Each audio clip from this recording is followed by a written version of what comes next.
Hello दोस्तों, कैसे हैं आप लोग। व्हाट्सएप और मैं डॉक्टर अनुज कुमार आपको वेलकम करता हूं। दोस्तों, आपको जैसे पता है कि मेंस का रिज़ल्ट आ चुका है और बहुत तेज़ी से इंटरव्यू के बैचेस स्टार्ट हो चुके हैं। आप लोग जल्दी से जल्दी उसमें एनरोल करा लें ताकि आप एक अपनी अच्छी प्रिपरेशन कर सकें इंटरव्यू के लिए। तो मॉक जल्दी से स्टार्ट हो रहे हैं इंटरव्यू के, तो आप लोग उसमें टेक्स पार्ट कर सकते हैं। चलिए एक स्टार्ट करते हैं। चूँकि अब कुछ ही दिन बचे हैं यूपीएससी प्री के लिए, और बच्चे बहुत समय से कह रहे हैं कि सर आपका प्री पे स्ट्रेटजी का कोई वीडियो नहीं आया हुआ है। तो ये स्ट्रेटजी का वीडियो उन बच्चों की काफ़ी डिमांड के बाद लाया गया है। चलिए हम लोग देखते हैं कि स्ट्रेटजी से हमें हेल्प क्या मिलती है। कोई भी एग्ज़ाम हो, चाहे वो आईआईटी का एग्ज़ाम हो, चाहे वो मेडिकल का एग्ज़ाम हो, चाहे वो यूपीएससी का एग्ज़ाम हो, अगर आपके पास एक अच्छी स्ट्रेटजी है और उस एग्ज़ाम का एक एनालिसिस है, तो आप काफ़ी पॉजिटिव कंडीशन में होते हैं उस एग्ज़ाम को क्रैक करने के लिए। चलिए हम लोग स्टार्ट करते हैं। यूपीएससी पैटर्न एनालिसिस बाय मी। चलिए देखते हैं यूपीएससी प्रीलिम्स क्या है और इसके लिए हमें क्या चीज़ें चाहिए। यूपीएससी प्रीलिम्स जैसा कि आप जानते हैं देश का सबसे प्रेस्टिजियस एग्ज़ाम है, civil services of India. 3 stage exam होता है, प्रिलिमिनरी, मेंस एंड इंटरव्यू। ठीक है, और ये जो यहाँ पर हमने जो लिखा हुआ this article aspirants can find trend analysis of UPSC prelims 2019 तक का ही हमने एक ट्रेंड बनाया हुआ है, along with mark description from 2011 to 2019। ठीक है, तो उसके बाद हम लोग कुछ वीडियोस भी देंगे जो आपको पेपर एनालिसिस में भी हेल्प करेंगे, और ये हम लोग समय समय पर वैसे भी पेपर एनालिसिस करते रहते हैं। ठीक है, उसके भी काफ़ी सारे वीडियोस हैं जो आपको वेबसाइट पे मिल जाएंगे। अगर यूपीएससी प्रीलिम्स के पैटर्न और सिलेबस को देखें तो IAS prelims exam round consist of 2 papers. The prelims is essential and eliminating round in which. ठीक है, तो प्रीलिम्स कैसा एक एलिमिनेटिंग राउंड है फ्रॉम अबाउट 5 लाख पीपल, जो 5 लाख बच्चों में से कुछ को वो लेते हैं, जो अप्रॉक्सीमेटली 10 to 15,000 होते हैं। ओके, 9 to 10 टाइम्स तक बच्चों को वो क्या करते हैं, प्री में पास करते हैं ताकि वो मेंस लिख सकें। तो ये काफ़ी एक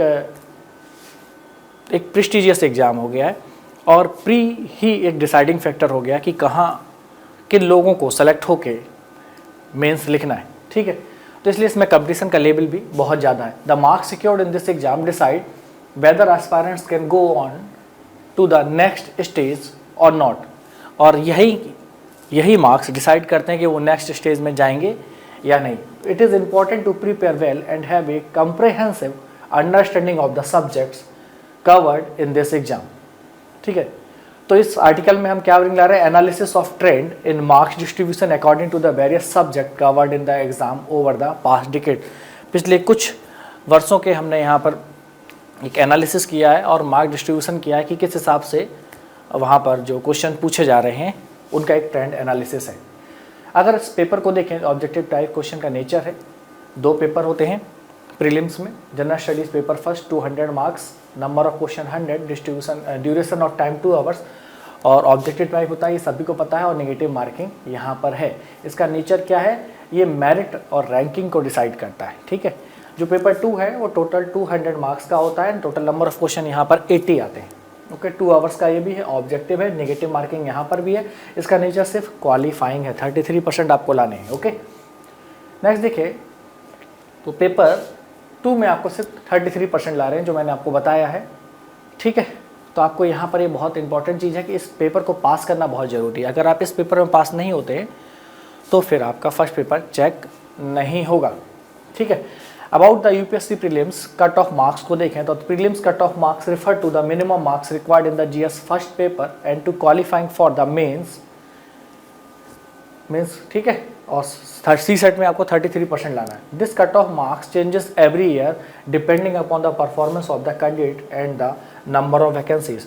यहाँ पर ये बात बोली जा रही है कि जो कट ऑफ मार्क्स हैं वो हर साल नंबर ऑफ कैंडिडेट्स और नंबर ऑफ वैकेंसी के अनुसार बढ़ते और घटते रहता है। अगर वैकेंसीज ज़्यादा है तो हो सकता है कुछ मार्क्स की जो कट ऑफ है, आपका कट ऑफ मार्क्स है, वो थोड़ा सा नीचे गिर जाए। अगर नंबर ऑफ वैकेंसीज कम है तो क्या हो जाएंगे, वो ऊपर बढ़ जाएंगे। तो ज़्यादा वैकेंसीज पे मेरिट नीचे आ सकती है और कम वैकेंसी पे मेरिट क्या होती है, काफ़ी हाई जाती है। ठीक है, अगर इसी को सब्जेक्ट बाय एनालिसिस देखें तो 2011 में current affairs, history, geography, polity, economy, science, technology और एनवायरनमेंट के बीच में हमने ग्राफ बनाया और 2011 से लेके ये 2019 तक का है।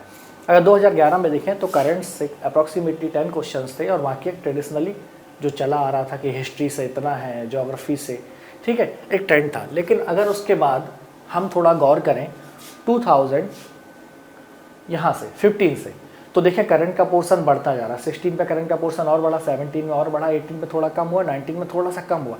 तो एक निश्चित ट्रेंड नहीं है, लेकिन फिर भी हम करंट की इंपॉर्टेंस को समझ सकते हैं। अगर आप हिस्ट्री को देखें तो 11 में कम पूछा, लेकिन 12 में ठीक है ज़्यादा पूछा गया, 13 में फिर कम हुआ, 14 में ज़्यादा आया, 15 में कम हुआ, 16 में भी इक्वल रहा, 17 में भी ठीक रहा है, 18 और 19 में थोड़ा सा हिस्ट्री का बढ़ा ही है। अगर ज्योग्राफी के एनालिसिस देखें तो आप देखिए कि यूनिफॉर्म चला आ रहा है, कहीं कहीं पर कम हुआ है, लेकिन 2019 में ज्योग्राफी फिर बढ़ गया। ठीक है, इसी प्रकार इकोनॉमी पोर्शन को ध्यान दिया जाए तो 11 में काफ़ी ज़्यादा वेटेज था, फिर बीच में कम रहा है, फिर 16 में बढ़ता है, 17 में फिर कम हुआ है, 18 में फिर बढ़ा है और 19 में एक एवरेज रहा है। इसी प्रकार साइंस एंड टेक्नोलॉजी को भी देखें, ठीक है, पहले बहुत ज़्यादा पूछी जाती थी, फिर कम होता गया और अभी एक यूनिफॉर्म, एक एवरेज टाइप में साइंस एंड टेक्नोलॉजी पूछी जा रही है। शुरुआत में 20-20 क्वेश्चन भी साइंस एंड टेक्नोलॉजी से आ रहे हैं, अब 5 से 7 क्वेश्चन पूछ रहे हैं। लेकिन अगर इन्वायरमेंट को देखें तो शुरू में भी क्वेश्चंस काफ़ी ज़्यादा आते थे और एक यूनिफॉर्म टाइप पर चला आ रहा है, कहीं कहीं पर कम हुए हैं लेकिन कहीं कहीं पर बढ़े भी हैं।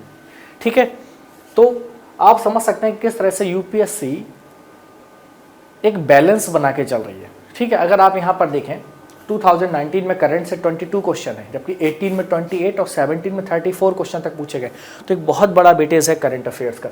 अगर हिस्ट्री का एनालिसिस करें तो 2017 में 14, 18 में 15 और 19 में भी 17 है, तो करंट और हिस्ट्री काफ़ी बड़ा रोल प्ले कर रहा है। उसी प्रकार अगर ज्योग्राफी को देखें तो लास्ट ईयर की तुलना में 2018 के कंपेरिजन में 19 में 14 क्वेश्चन ज्योग्राफी से आए, जबकि पॉलिटी पे एक यूनिफॉर्म चला आ रहा है कि 13, 14, 15। 17 में ऐसा हुआ था कि 22 क्वेश्चन पूछे गए, तो एक 13, 14, 15 क्वेश्चन अप्रॉक्सीमेटली पर ईयर से पूछे जा रहे हैं। अगर इकोनॉमी को भी देखें तो 14 to 15 क्वेश्चंस एक एवरेज पूछा जा रहा है। साइंस एंड टेक्नोलॉजी में 5 to 6, 7, 8 क्वेश्चन तक पर ईयर पूछे जाते हैं। ओके, अगर 2011 एक ऐसा ईयर था जब साइंस एंड टेक्नोलॉजी से सबसे ज़्यादा 19 क्वेश्चन पूछे गए, लेकिन इन्वायरमेंट का भी एक ट्रेंड चला रहा है, 11, 12, 13 क्वेश्चन पर ईयर आ रहे हैं। ठीक है, तो ये आपको सब्जेक्ट वाइज वेटेज देखेंगे और आईएएस प्रीलिम्स में मार्क्स डिस्ट्रीब्यूशन है कि इस प्रकार से सब्जेक्ट वाइज क्वेश्चन कुछ पूछ रहे हैं, तो इन पे आप फोकस करेंगे और देखेंगे कि किस तरह से हमें किन चीज़ों पे ज़्यादा काम करना है। ओके, अगर यहाँ देखें इस चार्ट को देखें तो only question from the environment have shown A somewhat stable trend. अगर आप देख रहे हैं तो एनवायरनमेंट का एक स्टेबल ट्रेंड शो हो रहा है, around 15 to 18 question most of the year expected, 2 dips in 15 and 18। ठीक है, लेकिन अदर सब्जेक्ट्स हैं वो काफ़ी वाइड वेरिएशन शो कर रहे हैं, इसलिए यूपीएससी में देखा जाए तो एक फिक्स पैटर्न टाइप का नहीं है, लेकिन आप क्वेश्चंस का पैटर्न या एनालिसिस देख सकते हैं। वो हम लोग नेक्स्ट वीडियो में देखेंगे कि इस प्रकार के क्वेश्चंस और कहाँ के रिसोर्सेज से वो हमको पढ़ने हैं। ठीक है, अगर हम लोग देखें 2018 का एक कट ऑफ दिखाया गया है कि जनरल का 98 मार्क्स कट ऑफ गया था, आउट ऑफ 298। ठीक है, अगर थोड़ा पेपर और ईजी भी हो जाता है तो ये 102, 3, 4 तक भी जा सकता है। ठीक है, 98 मतलब आपके लिए 50 क्वेश्चंस, 49 क्वेश्चंस के लगभग की बात कर रहे हैं। 49 क्वेश्चंस यहाँ पर आपके सही होने चाहिए थे आफ्टर नेगेटिव मार्किंग। ठीक है, तो आपके लिए सेफ जोन है वो 50 to 55 क्वेश्चंस के बीच में होता है 100 आउट ऑफ 100 में से। आप ऐसा मान के चलिए कि आपको 105 से 1010 के बीच में मार्क्स लाने हैं आफ्टर नेगेटिव मार्किंग। इसी प्रकार ओबीसी की कट ऑफ 96.66 और एससी के 84 और एसटी के 83.34 गई। ठीक है, तो यहाँ से भी आपको अंडरस्टैंडिंग मिलेगी। तो एक for 60 day UPSC prelims preparation strategy बना रहे हैं हम लोग। ठीक है, और जो फ्री आईएएस स्टडी मटेरियल इसके तहत हम लोग प्रोवाइड कराएंगे, वहाँ पर एक लिंक दिया होगा, वहाँ से आप इस मटेरियल को ले सकते हैं। ठीक है, ये जो है the prelims strategy has two factor in the increase weightage of current affairs question. इसमें सबसे ज़्यादा ध्यान देंगे हम लोग from Vivian the static portion of the syllabus, और साथ साथ में स्टैटिक पोर्शन को भी यहाँ पर कवर करेंगे। अगर प्रीलिम्स स्ट्रेटजी को देखें तो क्या है कि how to score 140 plus marks in UPSC prelims. तो cut off for UPSC prelims is usually around 110 to 120 marks for general category in GS1 with proper preparation and practices test. It is quite possible to clear the prelims in the very first attempt itself. Integrate current affairs portion को भी अगर देखें तो preparation and revision into your daily plan. Try to minimize the sources as too much. Sources को हमें बहुत कम से कम इस्तेमाल करना है. Information will simply cause more confusion. Follow standard sources like the Hindu, Yojana, PIB, so on and if. So read the NCERT book as they will give the basic concept, okay? And other than NCERT books, the essential book for prelims are Indian Polity by Lakshmi Kant and Indian Economy by Ramesh Singh. ठीक है, और इसके साथ साथ आप vision का 365 outlets भी देख सकते हैं, और आप चाहें तो IS बाबा की एक साइट भी आप यहाँ से देख सकते हैं, वहाँ से भी आप रिसोर्सेज को लेते हैं। अगर टॉपर्स स्ट्रेटजी की बात करें तो एक मनीष कुमार जिनकी रैंक 61 है CSE 2017 में, तो उन्होंने एक स्ट्रेटजी शो की है कि how to prepare effectively. Okay,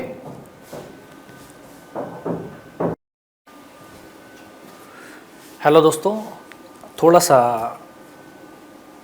माफ़ी चाहूँगा, दरअसल कुछ कंस्ट्रक्शन का काम चल रहा था जिसकी वजह से थोड़ा डिस्टर्बेंस हो रहा था। खैर चलिए, वो तो चलता रहेगा और हम लोग अपनी स्ट्रेटजी पे फोकस करते हैं कि जो टॉपर्स स्ट्रेटजी है ये मनीष कुमार जी जिनकी रैंक 61 आई थी 2017 में, उन्होंने एक स्ट्रेटजी बताई है कि हाउ टू प्रिपेयर इफेक्टिवली। ठीक है, तो यहाँ पर हम उस स्ट्रेटजी को आपको बताने जा रहे हैं जो उन्होंने तैयार की हुई है आप लोगों के लिए। प्रीलिम्स स्ट्रेटजी में उन्होंने बोला कि हाउ टू, यहाँ पर ये हम लोगों ने वेरिएशंस देखे थे। देखें कि वाई इंपॉर्टेंट एंड डिफिकल्ट, ये exam important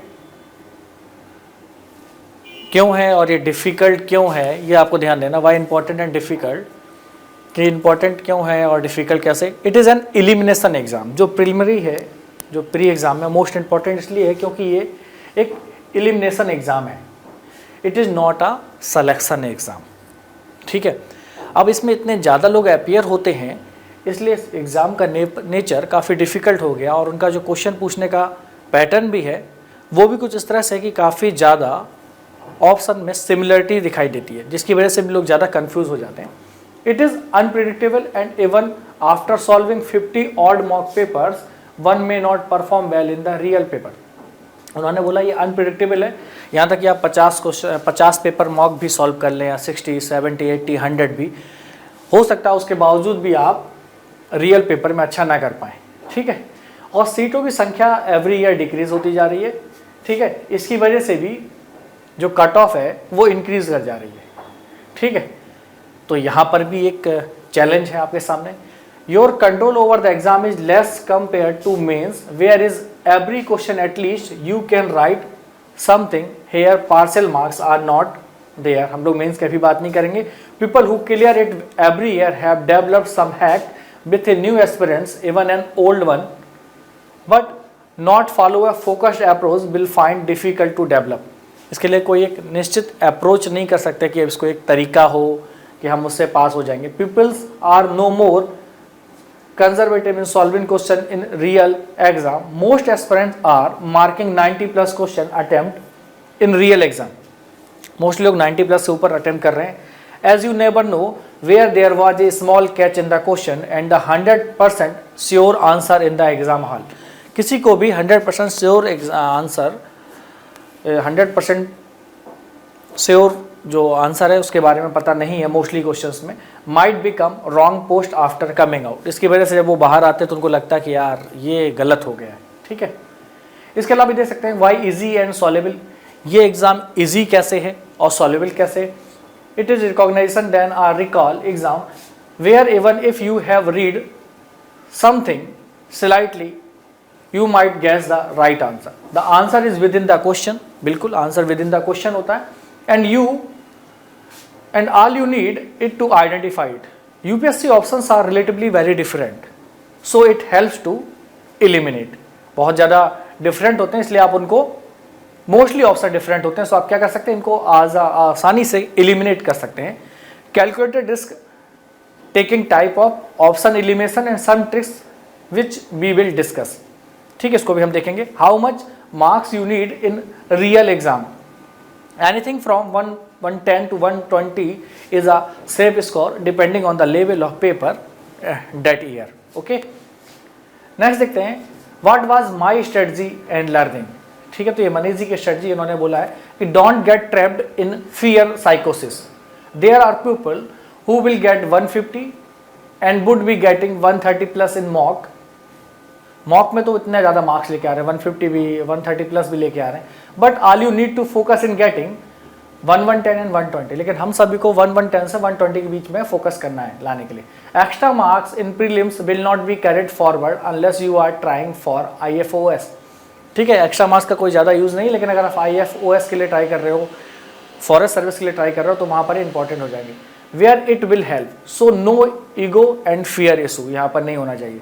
it means you have a buffer to get question incorrect in real exam, and trust me this is very important. For example, I thought I will tick 99 question, and even if I get just 2/3 correct, approximately 66 correct हो जाएंगे अगर 2/3 correct हो जाएंगे, and 33 hooping number wrong, and I will get 110. Depending on the paper toughness, it can vary by 2 question. It gave me the confidence that I have the bandwidth of getting 1 question wrong for every 2 question right I solve. उन्होंने बोला है कि अगर 3 question मैं attempt करता हूं और उसमें मेरे 2 सही हो रहे हैं और 1 गलत हो रहे हैं, तो मैं उसको करूंगा. तो इस तरह से उन्होंने एक स्ट्रेटजी बनाई थी कि 99 क्वेश्चन को उन्होंने वहां पर सॉल्व किया, तो हर 2 क्वेश्चन पे 1 क्वेश्चन उनका रॉन्ग हुआ है. ठीक है, तो हर 3 में से 2 क्वेश्चन करेक्ट और 1 रॉन्ग जा रहा था. इसके लिए इफेक्टिव स्ट्रेटजी क्या होती है, रिवाइज करें, रिवाइज एंड रिवाइज. मोस्टली क्या करना है आपको, रिवाइज रिवाइज रिवाइज.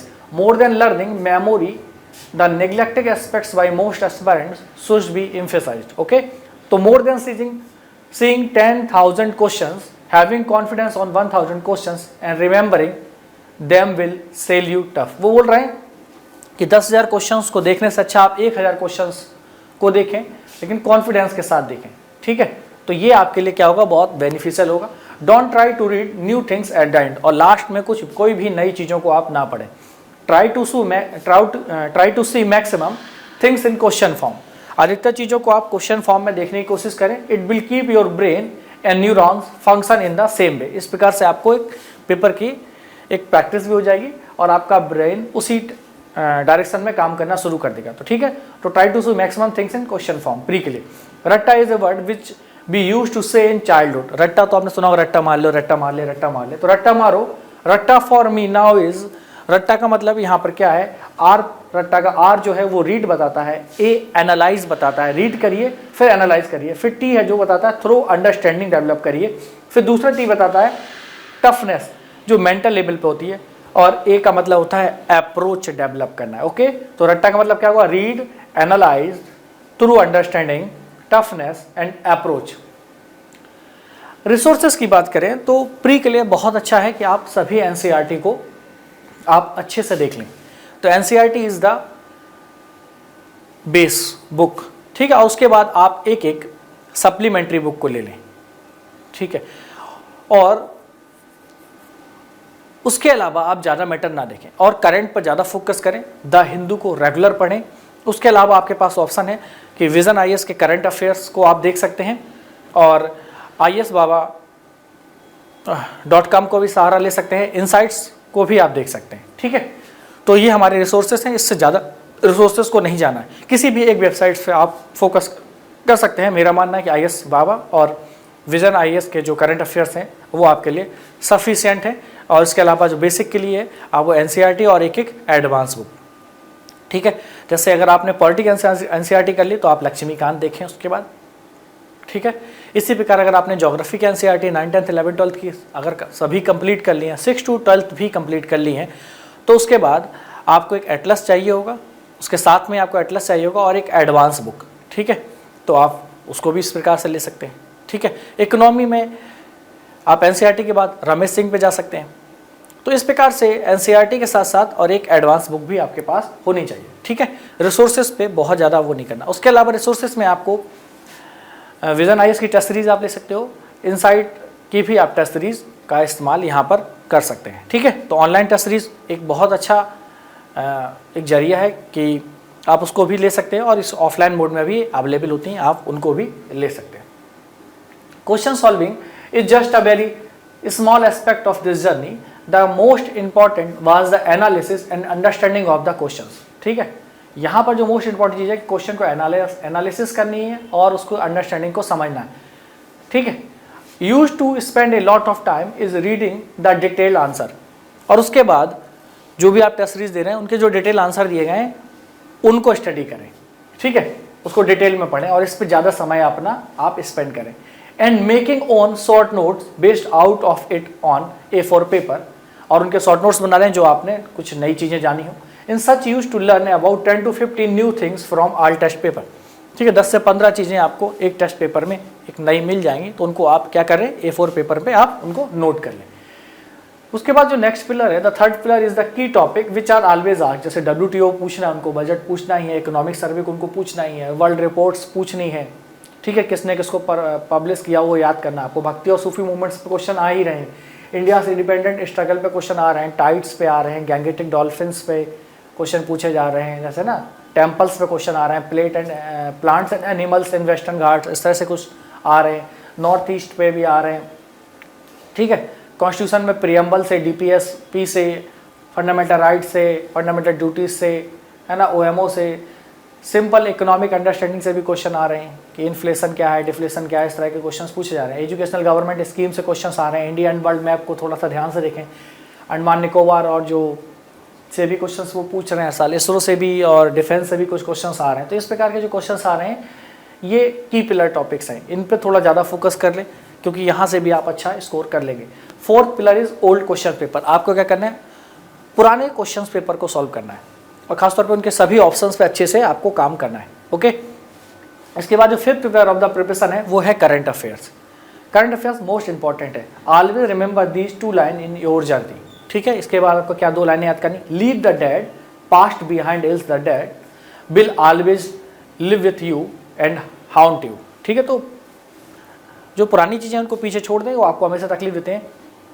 ये लास्ट दिन तुमसे कोई नहीं छीन सकता, अभी ये जो दिन बचे हुए हैं आपको इन पर फोकस करना, ये लास्ट दिन तुमसे कोई नहीं छीन सकता, कल कुछ ना हो, कोई जीते कोई हारे, ये नहीं लगना चाहिए कि मैंने अपना 100% नहीं दिया, है ना, इन लास्ट के 20 दिनों में। तो लास्ट के जो 20 डेज़ हैं वो आपके लिए बहुत एसेंशियल हैं। तो लास्ट के 20 डेज़ में आप जॉब कर रहे हो तो छुट्टी ले लीजिए या कुछ भी कर लीजिए और पूरी जी जान से आप वहाँ पर लग जाएं। चलो चक दे फ्रेंड्स, एंड थैंक्स फॉर, और उम्मीद करता हूँ कि आपको ये वीडियो पसंद आया होगा, तो लाइक करें और सब्सक्राइब करना भी ना भूलें, ठीक है दोस्तों।